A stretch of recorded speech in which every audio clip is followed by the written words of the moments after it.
আজকে আমরা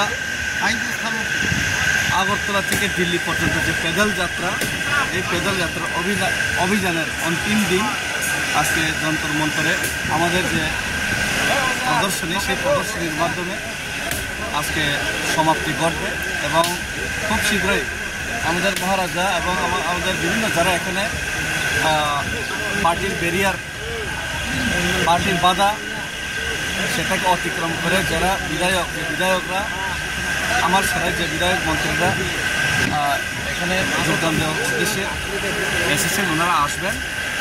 এবং আজকে খুবই দুঃখের সহিত বলতে হচ্ছে, এটা যে মুভমেন্ট সেটা কোনো পার্টির মুভমেন্ট নয়, সেটা ত্রিপুরাসার মুভমেন্ট।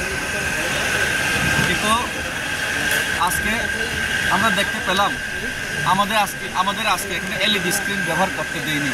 ত্রিপুরাজ্যের মধ্যে ত্রিপুরাসাদের যে বঞ্চনার সেটার যে এলইডি স্ক্রিন সেটা আজকে আমরা লাগিয়ে এখানে দেখানোর চেষ্টা করেছিলাম, কিন্তু এলইডি স্ক্রিনের প্রথমে পারমিশন ছিল, কিন্তু আমি মনে করি রাজ্য সরকারের আঙ্গুলি কিলুনিতে আজকে এখানে এলইডি স্ক্রিন ব্যবহার করতে দেয়নি। শুধু তাই নয়, আমাদের পেদল যাত্রা শেষ দিনে আমরা পেদল পায়ে হেঁটে এখানে যন্তর মন্তরে আসার জন্য সেটাও বাধা দেওয়া হয় প্রশাসনিকভাবে।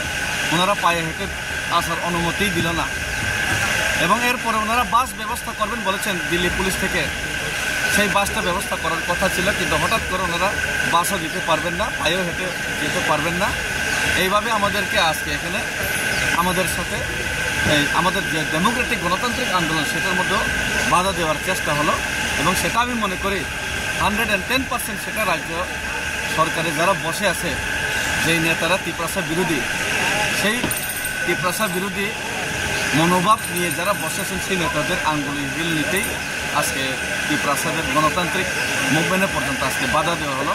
সেটা আমি ধিক্কার জানাই, সেটা আমি দুঃখ প্রকাশ করি এবং রাজ্য সরকারের এহেন এই যে নেতাগণের এহেন যে ওনাদের যে কাণ্ডকীর্তি সেটা ত্রিপুরা রাজ্যবাসী এবং ত্রিপুরা সরকার কোনো সময় মেনে নেবেন। হ্যাঁ।